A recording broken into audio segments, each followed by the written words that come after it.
안녕하십니까. 바이다스 증권방송입니다. 자, 이번 시간은 산업분석 시간, 철강주 편인데요. 자, 철강주가 최근 연속 강세를 보이고 있죠. 그래서 뭐 포스코, 현대제철, 뭐 동국제강을 필두로 뭐 철강주들이 연일 강세를 보이고 있습니다. 자, 철강주의 강세 배경 및 향후 전망에 대해서 살펴보는 시간을 갖도록 하겠습니다. 자, 먼저 철강주 전망. 철강주 전망이 어떠냐? 저는 긍정적으로 본다. 그것도 대단히 긍정적으로 본다. 이렇게 일단 결론적으로 말씀을 드리고요. 그 첫 번째 이유가 뭐냐면 전방산업 글로벌 빅사이클의 초입에 들어섰다.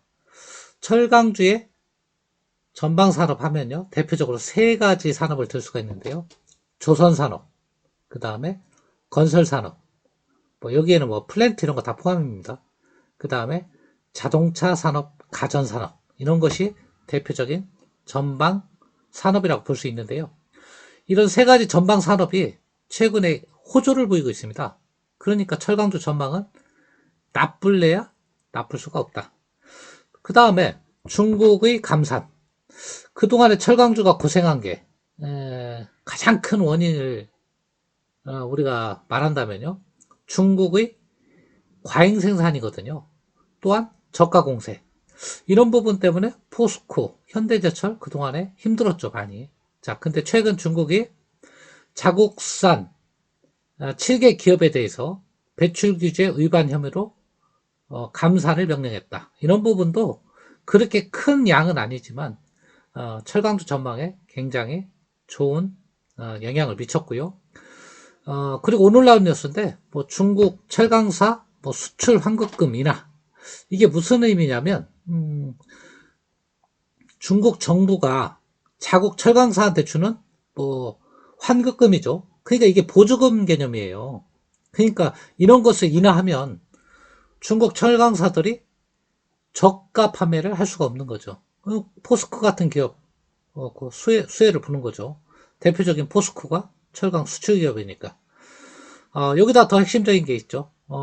무슨 얘기냐면 미국, 유럽 등 이런 주요 선진국에서 환경을 이유로 중국산 철강을 규제하기 시작했다. 중국산 철강을 규제하면 반사이익은 누가 봅니까? 당연히 한국 기업이죠. 그래서 한국의 대표적인 수출 철강 기업인 현대제철, 포스코가 수혜를 볼 것이다. 이상 네 가지 사유 외에도 많이 있습니다.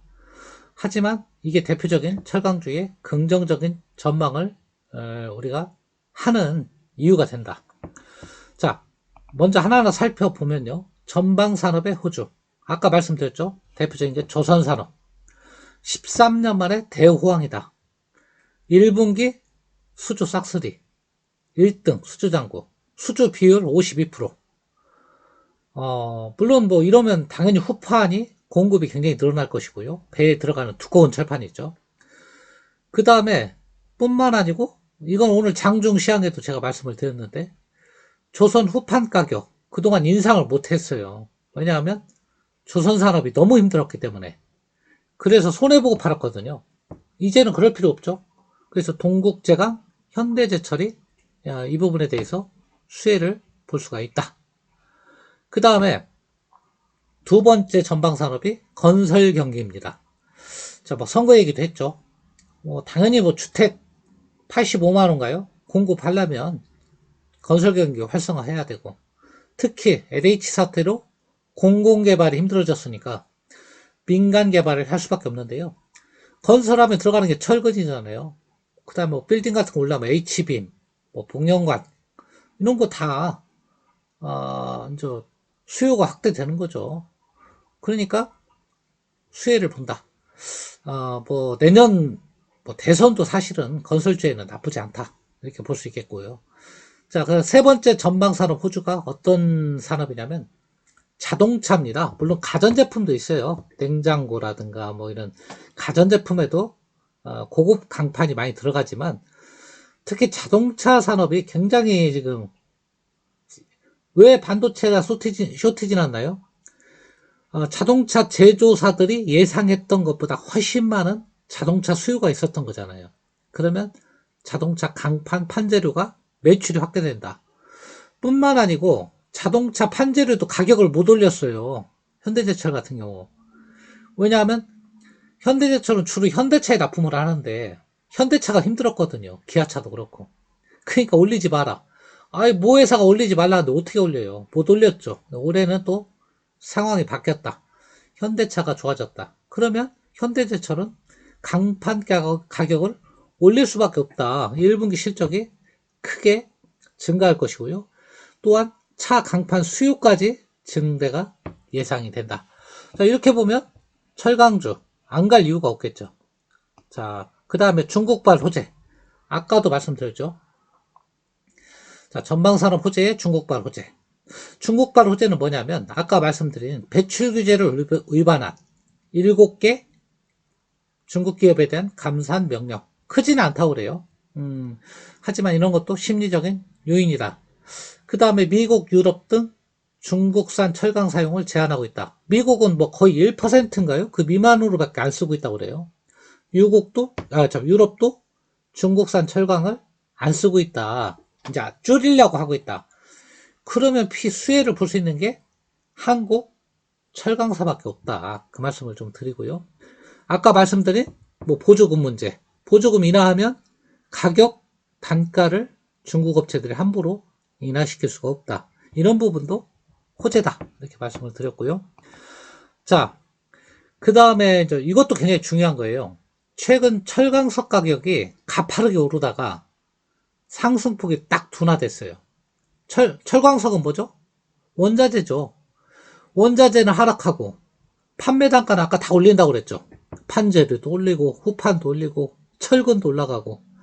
그러면 이걸 이제 마진 스프레드라고 하는데 이게 확대 구간에 접어들었어요. 이 확대 구간에 접어들 때가 철강사들의 이익이 가장 커질 때예요.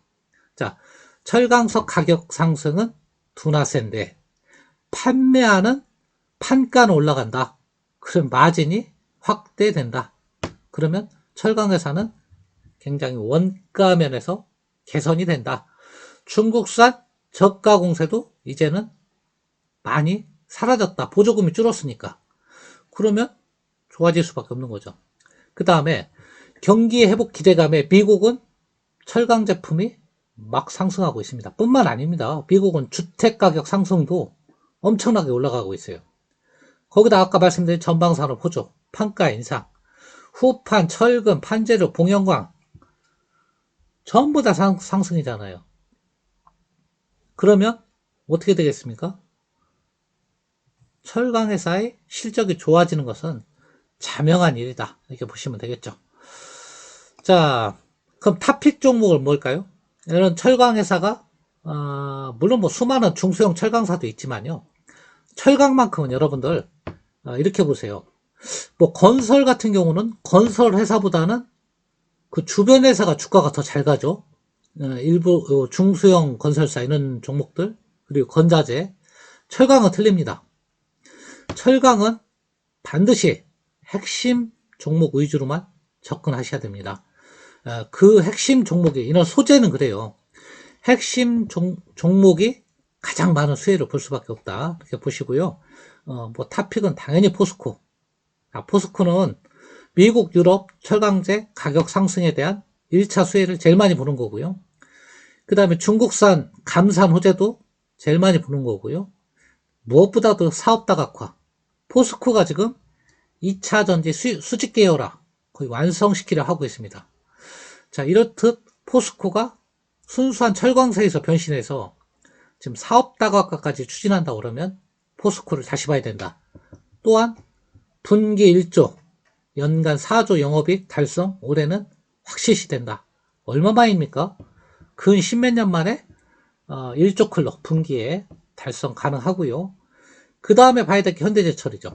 현대제철은 후판 가격, 철근, 줄줄이 인상입니다. 그러면 가장 수혜를 보죠. 후판 같은 경우 포스코는 수혜를 안 보죠. 대신 현대제철은 조선 후판에서 굉장히 호재를 많이 보고, 또 모회사가 현대차, 기아차다 보니까 판재류 쪽에 수혜도 많이 봅니다. 그래서 1분기부터 현대제철 실적 개선이 본격적으로 일어난다. 작년에 못 올렸거든요. 후판도 못 올렸고 판재료도 못 올렸고, 올해 1분기 현대차하고 협상이 남아 있고요. 후판은 이미 인상으로 가닥을 잡은 것 같아요. 네, 그러면 좋아진다. 세 번째 동국제감. 후판에 당연히 수혜를 보겠죠.